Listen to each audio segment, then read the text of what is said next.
Hello दोस्तों, जय जय राजस्थान, जय मैड भाषा। किया भाई सगड़ा, उम्मीद करूँ बढ़िया होगा। आज आप पढ़ांगा एमए फाइनल राजस्थानी गो सेमेस्टर 2 के बारे में।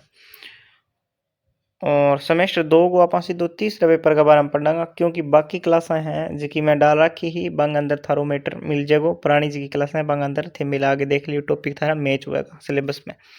लेकिन जो तीसरो पेपर को मैटर है राजस्थानी साहित्य और इतिहास, बे क्लास हैं जिकी कोनी है, तो बे आपा विशेष करके बे ही क्लासा डालांगा ताकि थाने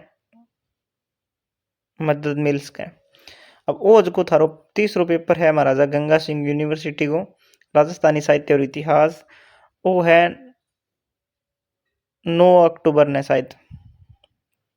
तो भी पहला पहला मैं सारी क्लासा डाल दूंगा।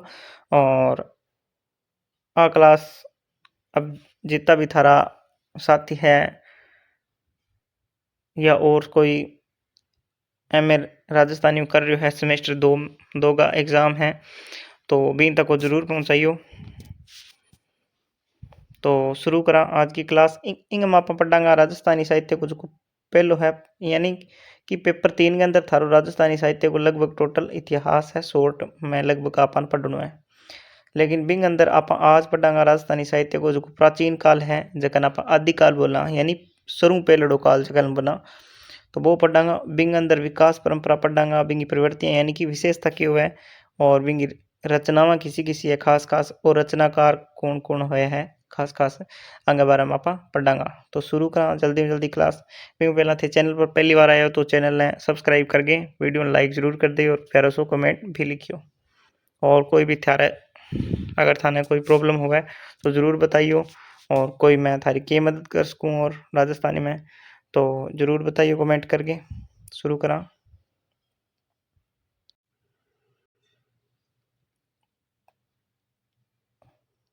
प्राचीन काल विकास और परंपरा राजस्थानी साहित्य रो आदिकाल मुख्य रूप से 9वीं से 15वीं शताब्दी तक फैल्योड़ो है। यानी मोटो मोटा आप देखा तो जो पहलो काल है बिना आप 9वीं लेके 15वीं तक मानागा। ठीक है, जिनमें मुख्य रूप से जैन साहित्य आवेगो। एक तो ये छोटी छोटी चीजें हैं जिसकी ध्यान रखनी है। जैन साहित्य आवेगो, चारण आवेगो,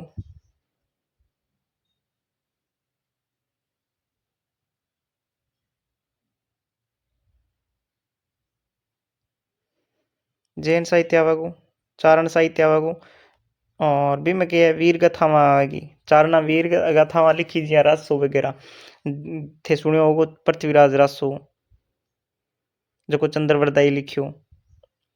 तो इन तरीके की, और बाकी जो लोक साहित्य है वो सारो सारो इन अंदर शामिल है।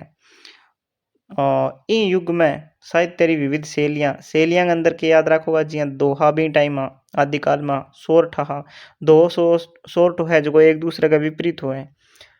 दोहा के अंदर 13 11 इन तरीका मात्रा में, और सोरठा में उल्टी 11 13 11 13 हुए। और चौपाई में रचित है, चौपाई में रचित है। तो ये शैलियां हैं, ये थाने याद रखनी है। ब्यों बाद में प्रारंभिक साहित्य में जैन परंपरा रो प्रभाव ज्यादा हो, यानी जब शुरू हो बी टाइम जैन परंपरा को प्रभाव, जिनमें जैन साधुओं द्वारा रचित धर्म आधारित साहित्य प्रमुख हो, जो प्रथेश्वर बाहुबली रास। तो एक वह रास, एक वह रसो। रसम तो चारणांगी जकी वीर गाथा है बे आ जाए, और रास के अंदर जैन साधुओं का ग्रंथ आवे। इन काल रो महत्वपूर्ण विषय है राजाओं रो यशोगान, और वो भी अतिशयोक्तिपूर्ण, यानी बेफालतू राजाओं रो यशोगान वीरता और श्रृंगार रो वर्णन है। बिया अतिशयोक्तिपूर्ण जो वर्णन है वो श्रृंगार काल या रीति काल में आवे सब ज्यादा। लेकिन फिर भी हों तो यो भी टाइम राजाओं को यशोगान जरूर जरूर करता, और वीरता और श्रृंगार रो वर्णन है।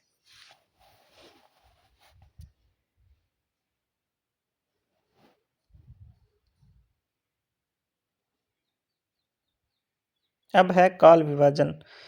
आदिकाल की शुरुआत 9वीं से 11वीं शताब्दी मानी जावे, और 15वीं शताब्दी तक इनरो विस्तार मान्यो जावे। यानी 9 कई 9 मान लिया, कई 10वीं मान लिया, कई 11वीं, इन तरीके अलग अलग विद्वान है, लेकिन 9-11 के बीच में शुरुआत हो जाए और 15वीं शताब्दी तक इनको विस्तार है। भाषा और प्रभाव के हैं। इन काल राजस्थानी भाषा गुर्जर अपभ्रंश और मरु गुर्जर सु विकसित हुई है। तो भाषा के बारे में आज थान ध्यान रखनी है कि गुर्जर अपभ्रंश या मरु गुर्जर।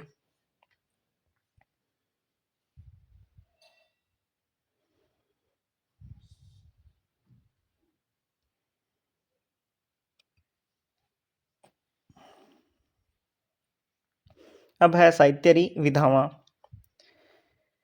आदिकालीन साहित्य में दोहा, गाथा, गीत, झूलना और चौपाई जड़ी पद्य विधावां प्रयोग हो। आ बात तो आप पहले ही पढ़ ली, लेकिन मेरे अंदर थोड़ा गीत झूलना को लिख रहा हूँ, चलो कोई दिक्कत को नहीं। तो ये की है आना शैलियाँ के इसको विधावां के इसको थे दोहा, गाथा, गीत, झूलना, चौपाई, इन तरीके की पद्य विधावाएं। ठीक है, पद्य विधावाएं। गद्य लेखन की परंपरा भी इन युग सु मिले है, मिले पर कम मिले।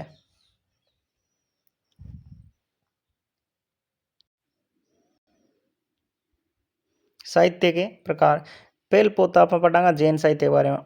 वो इन काल रो सेंसु महताऊ भाग है जिनमें धर्म, नैतिकता और दर्शन से संबंधित ग्रंथारी रचना हुई। धर्म संबंधित, नैतिकताओं संबंधित और दर्शन से संबंधित ग्रंथों की रचना हुई क्या में जैन साहित्य में। ज्यों उदाहरण दिया भरतेश्वर भौबोली रास और जम्बू स्वामी चरित। आगा आप पढ़ांगा लिखड़े की विशेषता की। भी बाद में चारण साहित्य है जखन वीर गाथा साहित्य के वहाँ इन प्रकार साहित्य में राजाओं शौर्य, युद्धा और वीरता अतिशोक्तिपूर्ण वर्णव है कि है अतिशोक्तिपूर्ण वर्णव हुआ। लोक साहित्य में क्या हुआ, लोक साहित्य इनमें ढोला मारू रा दुहा जेडी प्रेम गाथा शामिल है, जबकि लोक प्रसिद्ध प्रेम काव्य परंपरा रो हिस्सों है। अब एक छोटी छोटी थारे बातें थाने याद रखनी है क्योंकि आगे थाने फर्स्ट ग्रेड में और नेट में सारी जगह ये चीज़ें छोटी छोटी काम आवेगी। हम ऊपर से मन गया हुआ है, नेट में भी आवे, फर्स्ट ग्रेड में भी आवे, तो जरूर याद रखनी है। जितनी भी मैं थाने बता रही हूँ, कोई भी लाइन फालतू को नहीं है, सारी महत्वपूर्ण नहीं हुआ। अब देखो 9वीं शताब्दी, अब एज की चीज़ें मैं कुछ ली है, कई बुक्स वगैरह नोट्स में ली है, तो ये थोड़ी हिंदी में लिखड़ी है, तो आप फिर भी कोई बात नहीं समझागा ने है। ये विकास परंपराओं संबंधित है। 9वीं शताब्दी से पूर्व प्राचीन राजस्थानी के प्रारंभिक साहित्य की दशा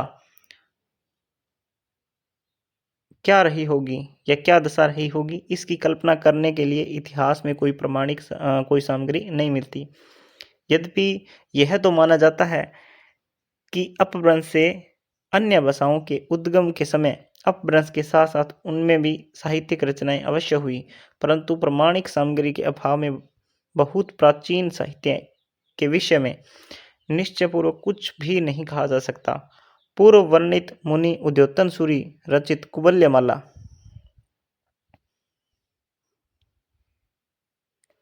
जिसका काल संवत 835 संवत 835 है। तो आज ही याद रखियो थे, एक प्रश्न थारो बहुत इंपॉर्टेंट बन गयो है कि उद्योतन सूरी की रचना है कुवल्यमाला और बिंगो काल है संवत 835। छोटिया जगह प्रश्न नवा थारा दो बाहू संबंधित ईसा प्रश्न आस्क है जबकि या फिर मैं अब पीछा पीछा जो बताया छोटा छोटा बिंदु भी सारा सारा थारा दो नंबर अगर जगह पहला 10 प्रश्न पूछेगा थाने ए खंड के अंदर पेपर में, तो भी मैं ईसा प्रश्न आस्क है। तो उद्योतन श्री कुवल्यमाला है, बिंगो काल है संवत 835। अगर थाने इन ईस्वी बदलना हुआ तो इमू 57 थे माइनस कर दियो से हमें राजस्थानी का परिचय मरु भाषा के नाम से मिलता है। यानी बी टाइम ई कुवल्यमाला के अंदर अपनी राजस्थानी भाषा ने मरु भाषा नाम लिखड़ी है कि आ एक मरु भाषा है, बटू अपन जानकारी मिल है। यद्यपि यह ग्रंथ राजस्थानी की रचना तो नहीं, फिर भी इसमें राजस्थानी में वर्णित चरचरी द्वारा हमें तत्कालीन राजस्थानी के स्वरूप की झलक अवश्य मिलती है। तो आज ही ध्यान रखियो, यानी सब पहला अपन थोड़ी बहुत जानकारी भाषा के बारे में अठू मिले, भले ही राजस्थानी में को नहीं, लेकिन राजस्थानी भाषा के बारे में जानकारी मिले कि इन अंदर मरु भाषा लिखड़ी है, राजस्थानी भाषा का नाम मरु भाषा है अंदर, और आज संवत 835 की है। कुवल्यमाला इनको नाम है रचना को, और लिखी है उद्योतन सूरी।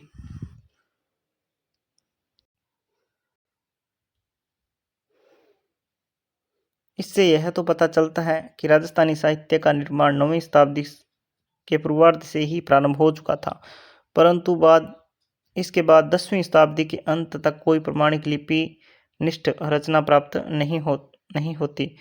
इसके अनेक कारण हैं। ऐसा माना जाता है कि राजस्थानी का अति प्राचीन तथा प्रारंभिक साहित्य अधिकांश में श्रुतिनिष्ठ साहित्य ही था, यानी कि सुन सुन के काम चला लेता। यानी पहला के है बात है या इन तरीके की जकी होती वे मुख्य जुबानी सीधी बोलता और मुख्य जुबानी याद करता सीधी सुनता, यानी लिखण पढ़ने वालों बांगा कोई काम को नहीं हो। इंगी वजह आपने कोई चीज पहला को पुरानो इतिहास राजस्थानी को मिले को नहीं। श्री किशोर सिंह बारहट ने आरंभिक काल के साहित्य के संबंध में लिखा है कि चारण जाति के मरु देश में आने से पूर्व अर्थात विक्रम की 9वीं शताब्दी के आसपास उसके क्षेत्र में केवल एक नायक जाति ही ऐसी जाति थी जो अपने प्रारंभिक साहित्य को परंपरा से कंठस्थ करती हुई सुरक्षित रखी हुई थी। नायक लोग अपने पूर्वजों से सुन सुनकर जो पवाड़ियाँ गीत आदि कंठस्थ किया करते थे या नए रचा करते थे, उन्हीं को गांव में जाकर रात्रि के समय चौपाल या गांव के मध्य के खुले स्थान में एकत्रित जन समूह के बीच रावण हत्ते एक वाद्य यंत्र है, एक प्रकार का तंत्री वाद्य यंत्र है, यानी तार से बना हुआ, पर गाते और उनका अर्थ श्रोताओं यानी सुनने वाला ने जगह सुनता बैठ के श्रोताओं को समझाया करते। इसी समय उन्होंने एक और जाति का भी अस्तित्व स्वीकार किया, वह है जोगी या नाथ जाति, जिसने प्राचीन श्रुतिनिष्ठ साहित्य की सुरक्षा में अपना योगदान दिया। तो यानी कि पहला सुन सुन के काम चलानता, यानी चारण आया 9वीं शताब्दी में लगभग, तो ब्यूं पहला एक नायक जाति सी जकी इन तरह की रचनावां है बाने कंठस्थ करती याद रखती, और कोई याद रख तो कोनी ब्यूं बाद में चारण आवेगा फिर बे लिखना चालू करेगा और ब्यूं बाद में आपा ने साहित्य मिलनो राजस्थानी को शुरू हुआ।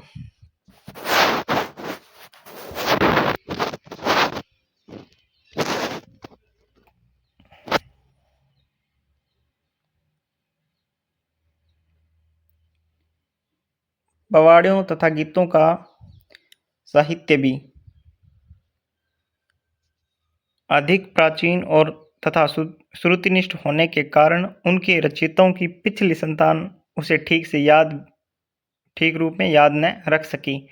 अनेक संक्षिप्त अंशों का समावेश होने के साथ साथ कुछ चरित नायकों की जीवन गाथाओं के साथ अप्रमाणिक व चमत्कारिक बातें भी जोड़ दी गई।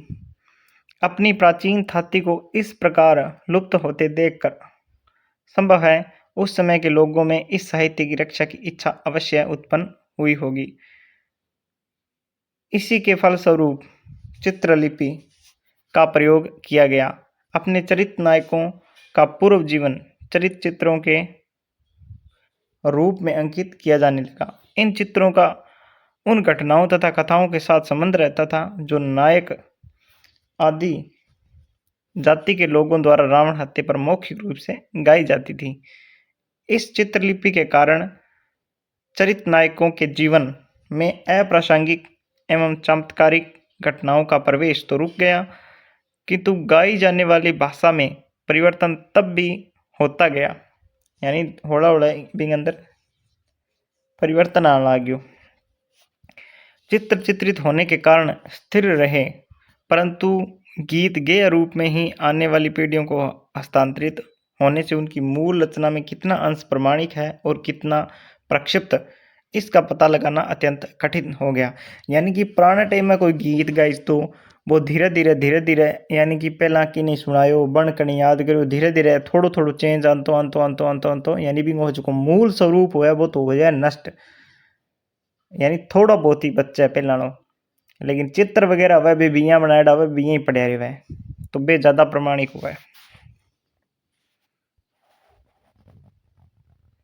यानी जकी बोल के सुन के बात केड़ी आगू आगे के वह बात धीरे धीरे बदल ही जावे, लेकिन लिखड़ी बात है बा बिंगो स्वरूप के जल्दी सी बदले को नहीं, बात थोड़ी सी की है प्रमाणिक हुआ है।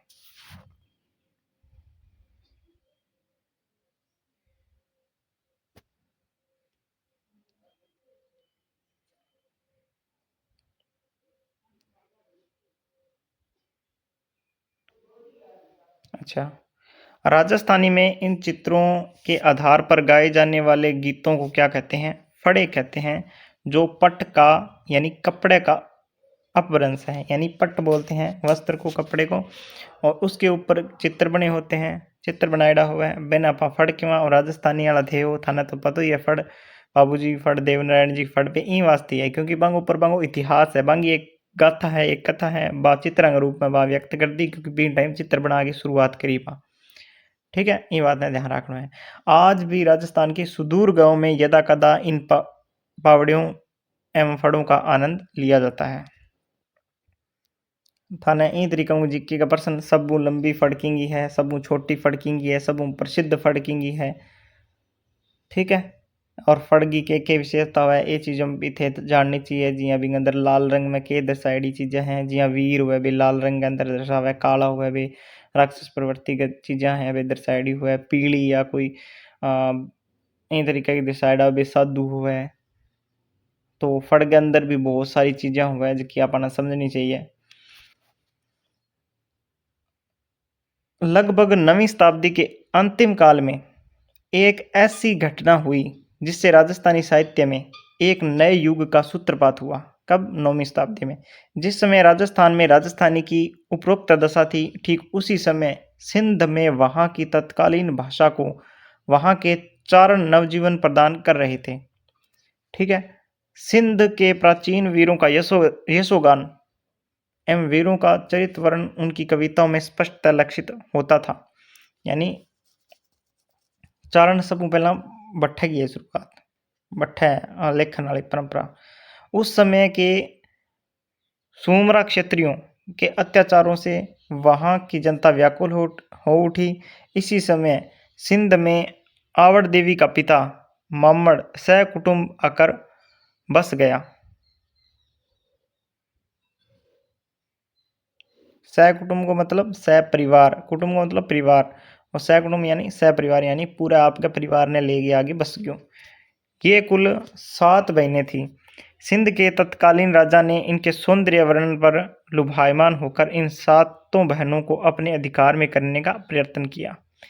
ऐसी अवस्था में आवड़ देवी ने अपने अनुयायी समस्त चरणों को सिंध प्रदेश छोड़कर राजस्थान की ओर जाने का निर्देश दिया और साथ में समय भी सिंध छोड़कर राजस्थान में आ बसी, जिसको आयड़ माता बोलते हैं ना। आए हुए चारण कवियों ने यहाँ की लोक भाषाओं का प्रयोग धीरे धीरे अपने साहित्य में किया।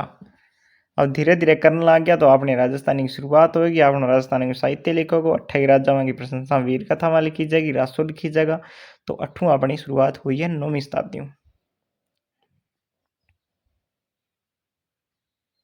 इस घटना से राजस्थानी साहित्य को एक नया मोड़ प्रदान हुआ।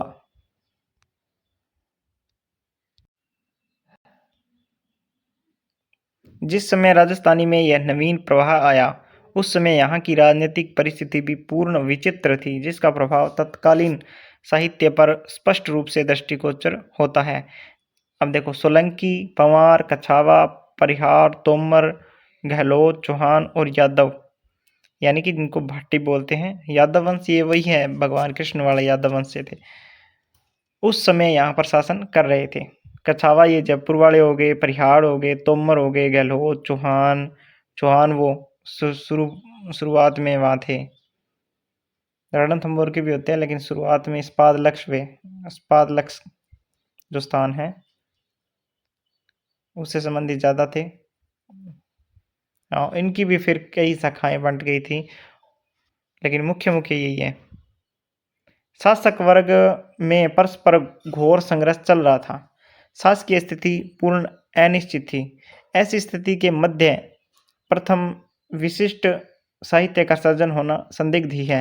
अब देखो, एज का ज़्यादा को नहीं, ये दो पेज और है जिया वो लास्ट पेज मानो थे जो हिंदी के अंदर है, बाकी सारो वापस राजस्थानी में ही होसी।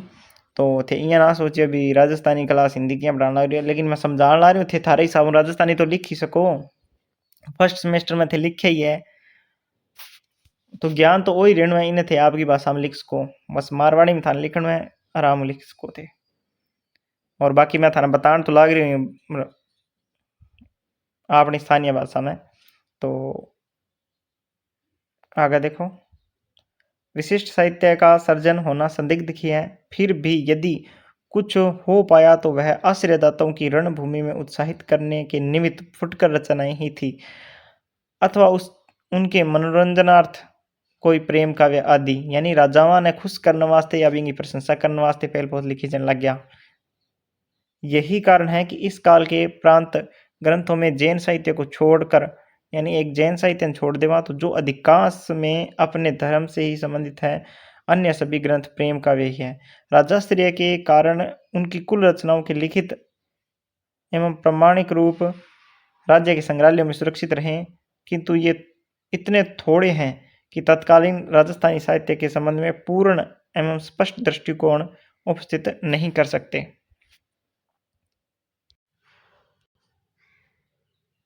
इनके अतिरिक्त जनसाधारण के मन में अपने वीर चरित नायकों के प्रति अपार श्रद्धा थी। इनका मुख्य कारण यह था कि वीर लोग संकट के समय जनसाधारण के जीवन धन की रक्षा करते थे। जनजीवन की रक्षार्थ वे अपने प्राणों की आहुति देने के लिए सदैव तत्पर रहते थे। अतः अपने वीरों की प्रशंसा में बनाई गई कविताएं शीघ्र ही प्रचलित हो जाया करती थी और श्रुतिनिष्ठ साहित्य के रूप में पीढ़ी दर पीढ़ी हस्तांतरित होती रहती थी। इस काल में साहित्य को पूर्ण रूप से सुरक्षित रखने की प्रवृत्ति बहुत कम थी। यही कारण था कि आदिकाल का लिपि निष्ठ साहित्य बहुत ही कम मात्रा में होता है। अब थे ना सोचा बहुत बढ़िया बात है, बहुत कम मिल तो माने पढ़ना ही कम पड़े, माथा पच्ची भी तो गणी हो जाए, है ना। पर कोई बात नहीं, पढ़ने हुए थाने फायदो ही हुआ, वो कोई नुकसान को नहीं हुआ। और शिक्षा तो बहुत ही जरूरी है, थाने ध्यान ही है, कोई चीज़ को नॉलेज होना जरूरी है। अपन तो राजस्थान में रहे वहाँ तो आपने अट्ठा की भाषा को तो अपन नॉलेज होना ही होना चाहिए। मैं थाने मेरी बात बताऊँ तो मैं पहला मेरी शिक्षा है लगभग हिंदी में करी, भी बाद में मैं एमए भी कर ली हिंदी में, भी बाद में मैं जागृत हो धीरे धीरे, तो मैं बाद में राजस्थानी में करी और अब मैं थाने करवाने लग रहा हूँ और मैंने बहुत खुशी मिलने लग रही है कि मेरी क्लास भी देगी कोई एमए राजस्थानी में करने लग रहे हैं।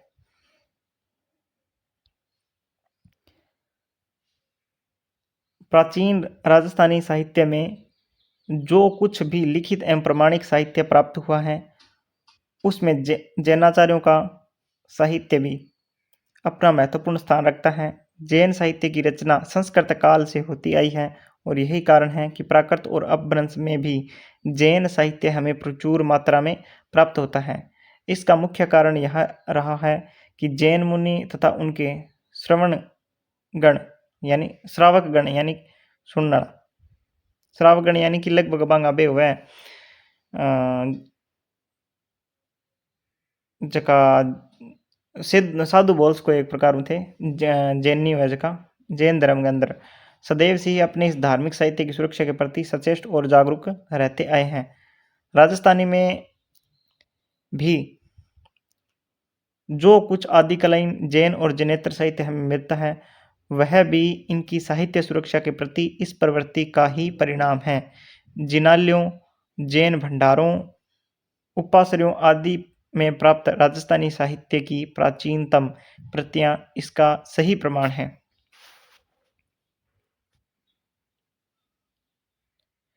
राजस्थानी के प्रारंभिक काल में रचित जैन मुनियों की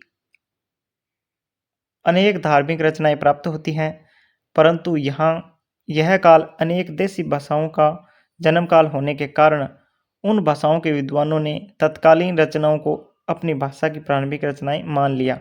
फिर भी उस समय राजस्थान में रहने वाले जैन मुनियों तथा अन्य सिद्धों व नाथों द्वारा जो भी रचनाएं हुई वे प्रामाणिक रूप से राजस्थानी रचनाएं ही मानी जा सकती है।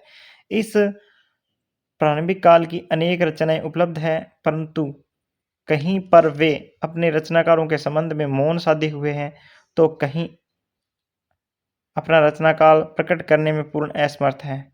साहित्य की प्रामाणिकता के संबंध में शोध कार्य अनेक वर्षों से हो रहा है। इसी के फलस्वरूप अंधकार के गर्त में डूबे हुए अतुल साहित्य में से उसका कुछ भाग प्रकाश में आया है। ठीक है, क्योंकि कहीं अपन जानकारी कोनी कई अभी तक कौन मिलियो कई मिलने आ रही हो तो भी प्रमाणिक जानकारी कोनी कहीं रचनाकारा की जानकारी कोनी कहीं समय की जानकारी कोनी भी कद लिखी जो है।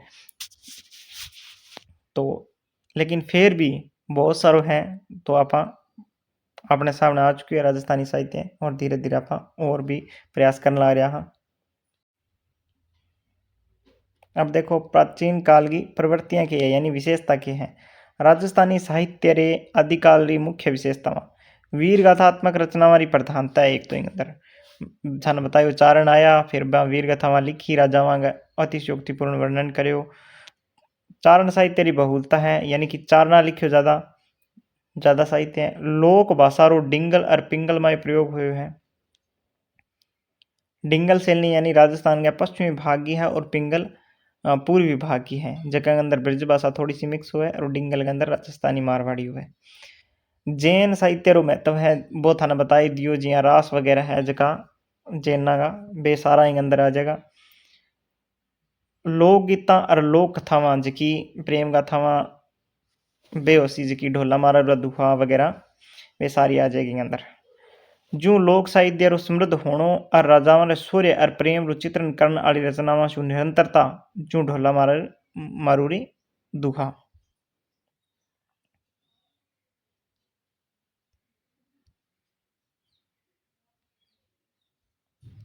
अब देखो मुख्य विशेषतावां या प्रवृत्तियां आप थोड़ी बिंदुवार पढ़िया पढ़ांगा ने।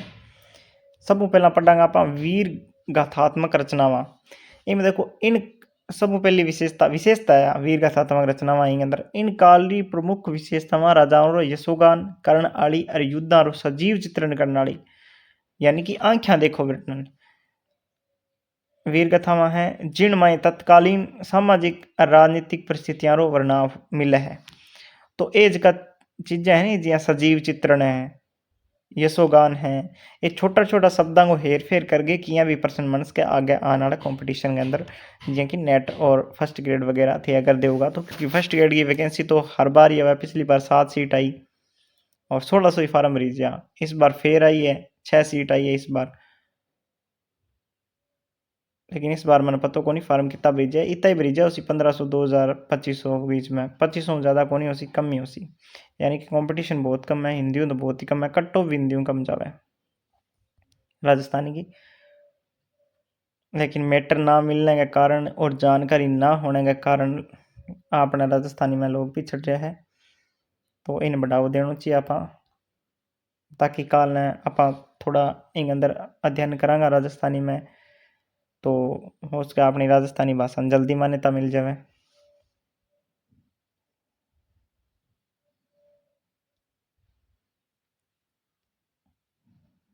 दूसरी जगह विशेषता है बात चारण साहित्य। चारण कवियां री इन काल में बहुत बड़ी देन है। ये चारण कवि राजस्थान रे सूर्य गाथावां और प्रेम गाथावां और आप रचना रे मुजब जीवित रखता। तीसरी विशेषता है डिंगल पिंगल साहित्य रो प्रयोग जी आप देर बात करी। इन काल रे साहित्य में डिंगल एक प्राचीन राजस्थानी भाषा है और पिंगल लोक भाषाओं रो भरपूर प्रयोग करो जिनसु साहित्य में स्थानीयता और जन भाषा रो प्रवाह बनो रहो।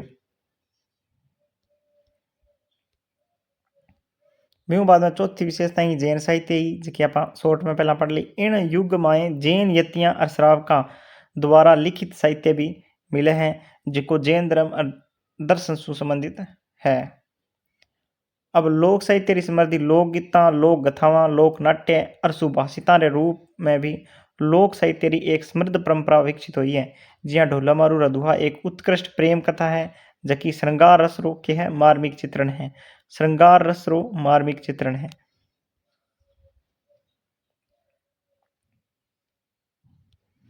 अब देखो ऐतिहासिक और सांस्कृतिक महत्व की है ऐतिहासिक और सांस्कृतिक महत्व है मतलब आंगो राजस्थानी साहित्य को आदिकाल के अंदर आदिकाल रो साहित्य तत्कालीन समाज रे जीवन सांस्कृतिक मूल्य और ऐतिहासिक घटनाओं ने समझने में सहायक है। भले ही साहित्यिक सौंदर्य की दृष्टि से कुछ रचनाओं और महत्व कम हो लेकिन है जरूर।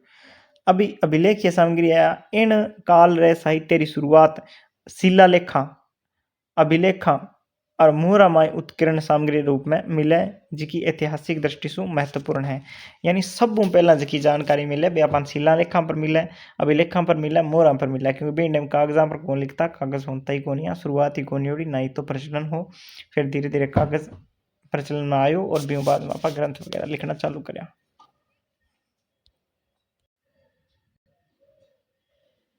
अब आप पढ़ांगा आदिकाल रा प्रमुख रचना का, आदिकाल री लिखी जी सोरियट है। आदिकाल रा प्रमुख हाँ सही है, आदिकाल री प्रमुख रचनावा और रचनाकार मैं रचना इन्हें। चलो आदिकाल री रचना और रचनाकार के बारे में पढ़ांगा। सब इंपॉर्टेंट चीज आई है, इमू ज्यादा प्रश्न आवेगा थारा, उसका छोटिया प्रश्न या बड़ा प्रश्न भी आवेगा तो भी इमू आस के तो सारा कवियों के बारे में एक प्रश्न पूछ के थार को भी जितना भी रचनाकार है बांगा बारे में लिखो, या फिर 4-5 रचनाकार देसी बांगा बारे में लिखो। तो शुरू करा। राजस्थानी साहित्य रे आदिकाल रे प्रमुख रचनाकारा माए वज्रसेन सूरी हैं, वो जैन कवि हैं। सिरधर व्यास, बादर ढाडी ये भी जैन कवि। शिवदास गार्डन, नरपति नल है। आंगो विशल देव रासो लिखड़ो है। दलपत विजय, खुमान रासो, सारंगधर हमीर रासो, जिंदरम सूरी और सालीभद्र सूरी ये भी क्या है जैन रास साहित्य आदि शामिल है। तो इन प्रकार को साहित्य में शामिल है। इन काल में जैन साहित्य और चारण शैली रो साहित्य ज्यादा मिले हैं, जिनमें दोहा, सोरठा, गाथा, गीत आदि छंदामय रचनावां हुई है। तो ये चीजें थे समझ गया हो। अब आप आने विस्तार पढ़ांगा। सब पहला आप पढ़ांगा पृथ्वीराज रासो के बारे में। चंद्रवरदाई पृथ्वीराज रासो का रचिता कौन है? चंद्रवरदाई है। शॉर्ट में थारू पूछ के छोटो प्रश्न आस के 2 नंबर को, तो ध्यान रखना है। चंद्रवरदाई इतिहास प्रसिद्ध पृथ्वीराज रासुरा रचिता है। मान्या जावे कि पृथ्वीराज चंद यानी कि चंद्रवरदाई, हाँ तो पृथ्वीराज और चंद, चंद यानी कि चंद्रवरदाई एक ये है, दोनों मित्र हा, जन्म लेगे मित्र हा, और बाद में ये पृथ्वीराज के है राजा है और चंद आंगो मित्र है जो को आंग दरबार में कवि भी है। तो पृथ्वीराज चंद्र रो जन्म 1220 विक्रम संवत रे लगट गए, यानी लगभग और देवलोक गमन यानी कि बांगो निधन संवत 1249 में होयो। अगर थाने ईस्वी ज्ञात करना है तो आप मुझे 57 माइनस कर दो, थार का आंसर आ जाएगा 57 वर्ष माइनस कर दो। पृथ्वीराज रासो एक श्रेष्ठ काव्य ग्रंथ है जिनसु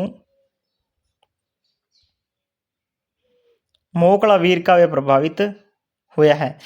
चंद छंद शास्त्र रा निपुण हा, 72 भांतरा छंदा में लिखियोड़ो रासों में काव्यगत और वस्तुगत भंगिमा रे मुजब ही बदलाव हुए, ठीक है, यानी भी मुताबिक। पृथ्वीराज रासो महाकाव्य में 1 लाख छंद और 69 प्रस्ताव है। तो वो एक थारा छोटो प्रश्न बन गयो है। एक तो बिंगो रचनाकार याद राखियो कौन है, छोटो बेसिक प्रश्न। बिंगो बाद में आंगो समय पूछ के थार करूँ, बिंगो बाद में थार करूँ पूछ के कि कितना प्रकार का छंद प्रयोग में लिया है, तो इतना लिया है। बिंगो बाद में छंद कितना है, तो 1 लाख छंद है, और भी 1 लाख छंद है जिसका कितना प्रकार का है, 72 भांत का छंद है, और भी में 69 प्रस्ताव है। इनमें महाराज पृथ्वीराज चौहान रो जीवन चरित्र वर्णन है। इनमें साटक, दूहा, पदरी, गाहा, तोमर, भुजंगी आदि कई भांतरा छंदा रो प्रयोग करीजो है। केवल ने तो पृथ्वीराज रासो पृथ्वीराज चौहान रो जीवन चरित्र है, पर असल में हिंदू मुस्लिम संघर्ष री अमर कहानी है। अब दूसरो है श्रीधर व्यास। रणमल छंद या सप्तशती कवित भागवत, यानी कि ये रचनाएं आएंगी श्रीधर व्यास की। कवि श्रीधर व्यास इडर जो को गुजरात का सारा पड़ा या राजस्थान का दक्षिण में पड़े भी राज्य को नाम हो इडर। इडर रे राजा रणमल रो राजाश्रित कवि हो, यानी कि इडर को जो को राजा हो रणमल, बिंग राजाश्रित यानी बिंग राज्य के अंदर कवि कौन हो, श्रीधर व्यास हो जका रणमल छंद लिखी।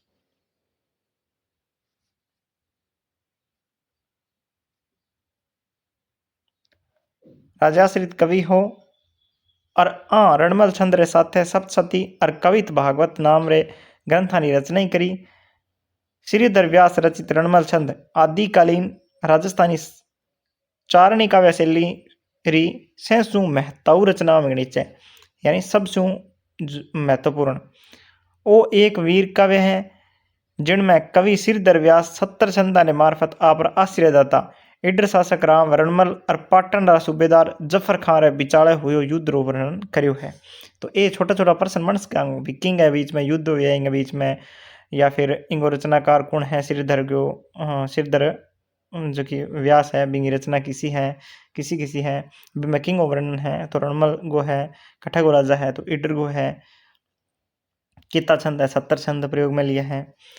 वो युद्ध संवत 1454 में, संवत 1454 में। अगर थाने ईस्वी याद करना है तो 57 माइनस कर दो,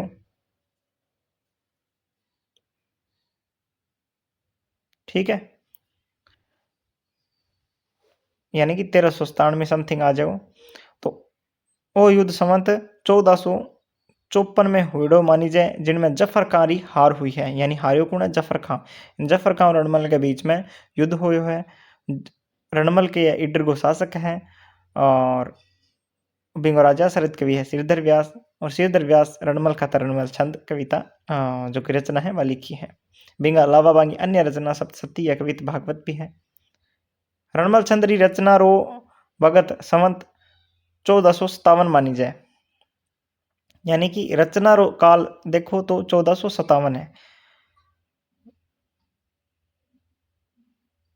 और ईस्वी ज्ञात करनी है तो सीधो ही 1400 हो जाएगा, ठीक है, क्योंकि 57 साल आगे चल रहा है विक्रम संवत और ईस्वी पीछे। इन वीर काव्य में राव रणमल एक स्वाभिमानी क्षत्रिय शासक रे रूप में सामी आवे, जिको स्वतंत्रता घणो हेत राखतो। रणमल छंद री भाषा और उनमें बर्तीजा छंद कवि रे ज्ञान ने उजागर करे।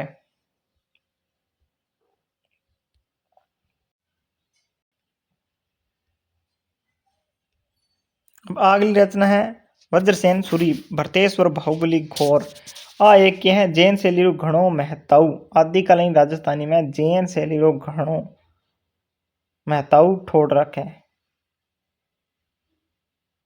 घनी महत्व रचना है और महत्व ठोड़ रखा है।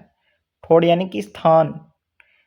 आदिकालीन जो राजस्थानी जैन साहित्य है जैन शैली रो काव्य है बिंग अंदर घणो ही महत्वपूर्ण स्थान है इनको, यानी घणो महत्व ठोड़ रखा है। इन शैली री सैसु पहला रचनाकारा में वज्रसेन सूरी रो नाम घणे आदर रे साथे लियो जावे। आ रो संवत 1125 में रचियो ग्रंथ भरतेश्वर बाहुबली घोर आदिकालीन राजस्थानी साहित्य की शुरुआती रचनाओं में से एक है। इन रचना में 48 पदा में भरतेश्वर और बाहुबली रे बिचाले होड़ो युद्ध रो वर्णाव है। वो ग्रंथ वीर और शांत रस रो लूंठो मेल है, यानी कि अंदर रस पूछा है तो शांत रस भी है वीर रस भी है। 48 अंदर पद है। किंगा बीच में युद्ध हुआ तो भरतेश्वर और बाहुबली दोनों के बीच में युद्ध हुआ है। समय के है इनको संवत 1125 में रचुड़ो ग्रंथ है। और वो क्या जैन शैली संबंधित है तो जैन शैली याद रखियो। घना ही प्रश्न बनने लग रहा है, लाइन टू लाइन प्रश्न बन रहा है, अच्छी तरह याद रखियो क्योंकि बाद में थारा काम आना ये चीजा। भरतेश्वर बाहुबली घोर री कथा इन भांत है। जैन धर्म रा पहला तीर्थंकर ऋषभदेव होया। कौन होया जैन धर्म रा पहला तीर्थंकर? ऋषभदेव, जकन बोला पर राजस्थानी में लिखांगा ऋषभदेव, बिया हिंदी में ऋषभदेव लिखांगा। ऋषभदेव रे भरत और बाहुबली सने 100 पुत्र हा, यानी भरत और दोनों भाई आए आ समेत कुल टोटल किता हा 100 भाई आ 100 पुत्र हा। आप री मौत ने नेड़े जान ऋषभदेव आप रो सगलो साम्राज्य सगला पुत्रा बांट संन्यास ले लियो। चक्रवर्ती सम्राट बनने री लालसा में भरत आप 98 भाइयों रो साम्राज्य तो खोस लियो, पण बाहुबली सु उनरी पार नहीं पड़ी, यानी 98 ने तो बन साम्राज्य ले लियो 98 कनु तो कि राजा मैं ही बनूंगा, लेकिन बाहुबली आगे बिंगी पार पड़ी को नहीं। वो खुले रूप से भारत रे अन्याय रो विरोध करतो रहो, पण भारत बाहुबली पर आक्रमण कर्यो, पण उनने पराजित नहीं कर सक्यो। भरत बाहुबली ने मारण सारू चक्कर ही चलायो, पण चक्कर रो नेम हो कि वो एक ही वंश रा प्रतिद्वंद माथे असर नहीं करतो।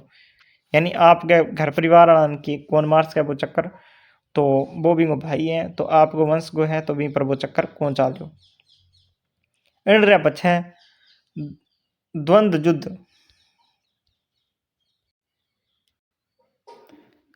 युद्ध होयो, जिनमें बाहुबली रे मोकली चोट आई, पण उन आप रे छोटे भाई सु हार नहीं मानी।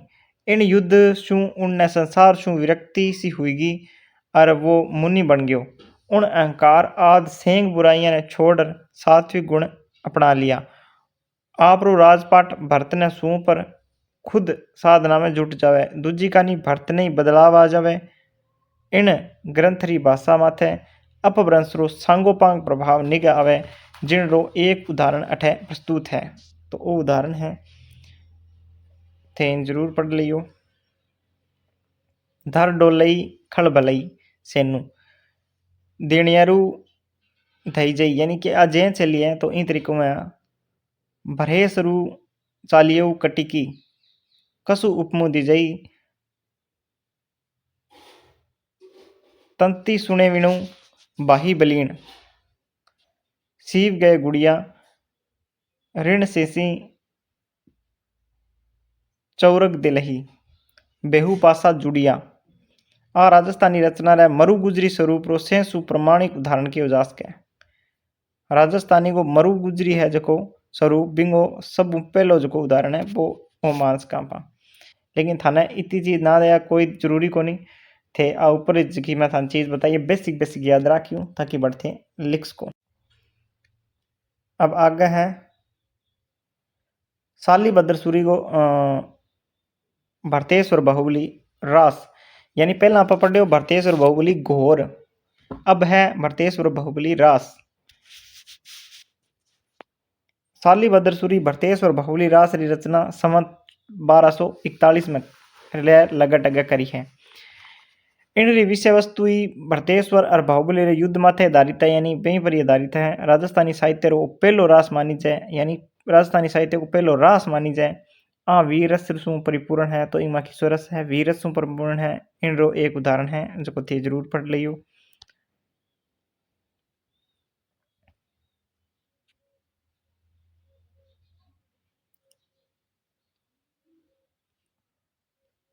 अब आगे है सारंगधर हमीर रासो। सारंगधर हमीर काव्य और हमीर रासो नाम दो राजस्थानी भाषा में लिखा, दो ग्रंथ राजस्थानी भाषा में लिखा, हमीर काव्य और हमीर रासो सारंगधर का लिखा है। ठीक है, दो रचना होगी हमीर काव्य और हमीर रासो। अब ग्रंथ थारी प्रमाणिक प्रतिलिपियां मौजूद नहीं है, यानी मौजूद कोनी है, पण इन रा की अंश लोक में बिखुरड़ा मिले। अठे उदाहरण सारू एक अंश प्रस्तुत है, जिनमें रणथंबोरा चौहान राजा हमीर रे सेनापति जज्जल री वीर प्रतिज्ञा रो वर्णन है। पिंदर दिड सनाहवार ऊपर पत्थर दई बंधु समधि रण दसऊ हमीर बन लई।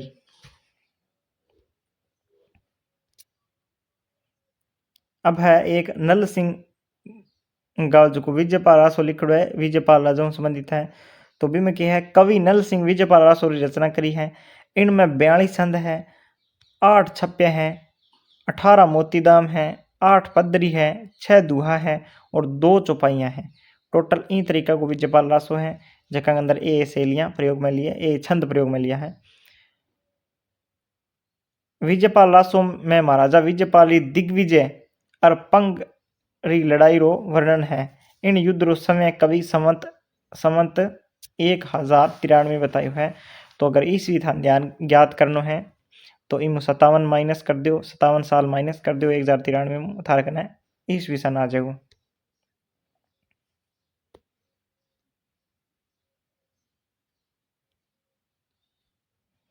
अब आगे है दलपत विजय खुमान रासो। ये सारा का सारा प्रश्न राजस्थान जीके में भी आवा है, क्योंकि अरबियाँ भी आरएस में भी आवा है, ऐसा में सारी जगह आवा है, क्योंकि राजस्थानी साहित्य को एक अलग टॉपिक भी लग गया राजस्थान जीके में। तो भी में थारा काम आसी अगर राजस्थानी सब्जेक्ट थे तैयारी करो फर्स्ट ग्रेड की या नेट वगैरह की जीआरएफ खातर, तो बी में भी ये सारा प्रश्न थारा आवेगा, लाइन टू लाइन आवेगा, एक एक प्रश्न थारा काम को है, तो याद ही रखियो।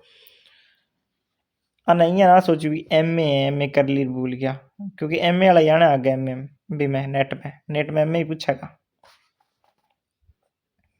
फर्स्ट ग्रेड में भी एम ए का पूछेगा, लिखड़ो सी स्नातकोत्तर स्तरीय।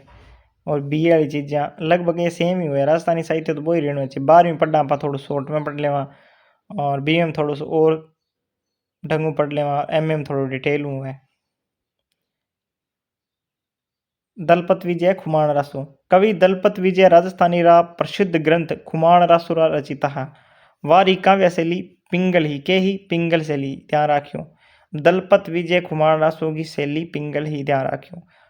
और पृथ्वीराज रासो की शैली पिंगल ही, पृथ्वीराज रासो की शैली भी पिंगल ही। हर बार प्रश्न आवे कंपटीशन में लोग गलत कर दिया, क्योंकि डिंगल समझा है, क्योंकि बेबी ने पश्चिम वाली समझा है। लेकिन हालांकि बिना ग्रंथ होने के बावजूद भी वो पिंगल ही है। भैया अजमेर में संबंधित था पृथ्वीराज चौहान, जो को राजस्थान के लगभग मध्य में पड़े, एकदम बिचाला पड़े अजमेर और भट्टागा। लेकिन हालांकि पूरे राजस्थान का मुख्य शासक चौहान शासक मानता पृथ्वीराज चौहान है, जगह तृतीय बंग टाइम तराइन वो युद्ध हो पहलो और दूसरो 1191-92 में मोहम्मद गोरी सागे बिंग अंदर पहला में जीत्या, दूसरा में हारा। तो बांगे जो को कवि हो, मित्र हो या राज कवि हो, चंद्र बरदाई बांगो लिखड़ो हो, वो पिंगल शैली में है। और वो डिंगल में कौन पिंगल में ही वो है दलपत विजय खुमाण रासो, ठीक है। और डिंगल में किसा किसा है कमेंट करके जरूर बताइयो।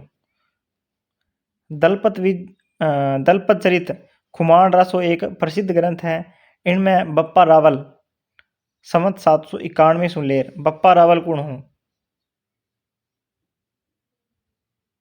गुहिल बप्पा रावल गुहिल शासक, जका सिसोदिया बाऊ शुरुआत हुई बाऊ पहला उदयपुर जको मेवाड़ जो को शासन हो, मेवाड़ को बिंग अंदर शुरुआत करी है लगभग बप्पा रावल।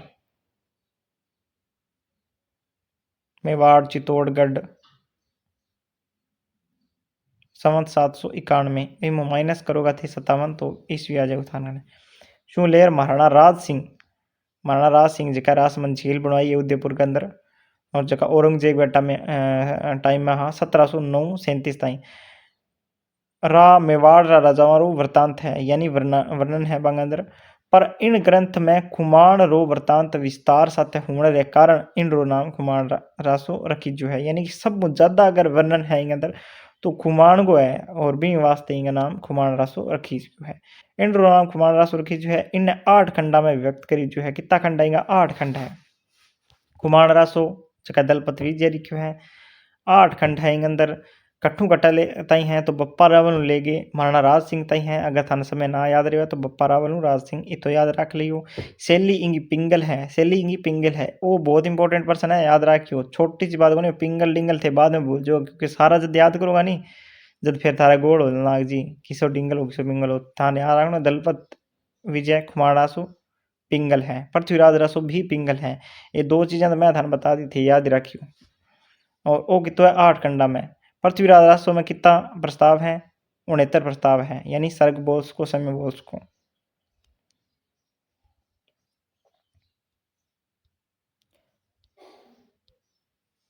तो आई आज की क्लास। आप अगली क्लास में फिर आप पढ़ांगा जो मध्यकाल यानी थारो दूसरो काल है, बिंगे बारे में पढ़ांगा। ये सारी चीज़ें सेम, यानी कि विकास परंपरा पढ़ांगा मध्यकाल की, और बिंगी प्रमुख प्रवृत्तियां या विशेषतावां पढ़ांगा। फिर प्रमुख बिंगा रचनाकार और रचना में पढ़ांगा। भी बाद में बाव जाएगी थारी दूसरी यूनिट, और तीसरी यूनिट में आप पढ़ांगा आधुनिक काल के बारे में। और चौथी और पांचवी यानी लास्ट वाली जी की तीसरी चौथी पांचवी वे सारी आधुनिक कालों संबंधित है।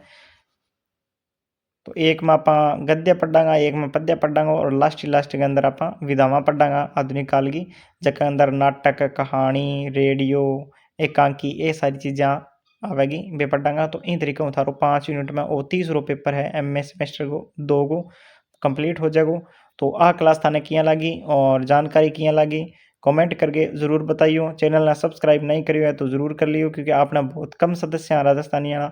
तो बढ़ावो देनो आपनो एक कर्तव्य है, जियां कि मेरो कर्तव्य है, बियां भी थारो ही है। तो मिलांगा अगली क्लास में, जब तक देखो आ क्लास और आपके दोस्तान ने भी शेयर करियो।